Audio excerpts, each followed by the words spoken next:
Hi friends, നമ്മളൊക്കെ bread board use ചെയ്യുമ്പോൾ നമുക്ക് വരുന്ന ഏറ്റവും വലിയ തലവേദനയാണ് ബ്രെഡ് ബോർഡിലേക്ക് പവർ സപ്ലൈ കൊടുക്കുന്നത്. പ്രത്യേകിച്ച് പുതിയൊരു അഡാപ്റ്റർ ആണെങ്കിൽ കുഴഞ്ഞു പോകും. ഇതേ രീതിയിൽ വയറുകളൊക്കെ ഇട്ട് സപ്ലൈ കൊടുക്കാറുണ്ട്. അപ്പോൾ ഇങ്ങനെ ചെയ്യുമ്പോൾ ഏറ്റവും വലിയ പ്രശ്നം എന്താണെന്ന് വെച്ചാൽ ഇത് ആടുവോ തിരിയോ ഒക്കെ ചെയ്താൽ ലൂസ് കണക്ഷൻ വരും, വിട്ടുപോകും. ഇനി അത് തന്നെയല്ല, നമ്മളൊരു പവർ സപ്ലൈ മൊഡ്യൂള് പ്രത്യേകിച്ച് 12 വോൾട്ടിൻ്റെ ആണെങ്കിൽ നമ്മുടെ 5 വോൾട്ടിൻ്റെ പവർ സപ്ലൈ സിസ്റ്റത്തിലേക്ക് കൊടുക്കാൻ 7805 റെഗുലേറ്റർ വേറെ വേണം താനും. എന്നാൽ ഇനി അതല്ല ഒരു പഴങ്കഥയാണ്.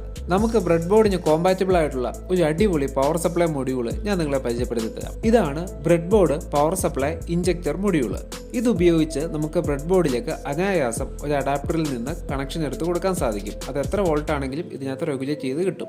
ഈ പിൻ വഴിയാണ് നമുക്ക് വേണ്ട വോൾട്ടേജ് ബ്രെഡ് ബോർഡിലേക്ക് ഇഞ്ചക്ട് ചെയ്യുന്നത്. ഇതിന്റെ പവർ ഇഞ്ചക്ടർ പിന്നുകൾ കൃത്യമായിട്ട് ബ്രെഡ് ബോർഡിന്റെ പവർ റെയിലുമായിട്ടാണ് കണക്ഷൻ വരുന്നത്. അതുകൊണ്ട് തന്നെ നമ്മൾ വേറെ ഒരു വയറൊന്നും അതിനകത്ത് യൂസ് ചെയ്യേണ്ട കാര്യമില്ല. നേരിട്ട് തന്നെ അഡാപ്റ്ററിൽ നിന്നുള്ള പവർ സപ്ലൈ DC സോക്കറ്റിൽ കണക്ട് ചെയ്താൽ പവർ ഇതിലേക്ക് എത്തിക്കോളും.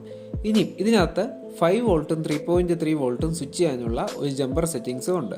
ഒരേ സമയം തന്നെ 2 റെയിലിൽ വ്യത്യസ്തമായിട്ടുള്ള പവർ കൊടുക്കാൻ പറ്റും. ഉദാഹരണം പറഞ്ഞാൽ അപ്പുറത്ത് 5 ആണെങ്കിൽ ഇപ്പുറത്ത് നമുക്ക് 3.3 കൊടുക്കാം. അത് ഓട്ടോമാറ്റിക്കലി തന്നെ അതിലേക്ക് എത്തിക്കോളും. 2 റെഗുലേറ്റർ ഇതിനകത്ത് ഇൻബിൽട്ട് ആയിട്ടുണ്ട്.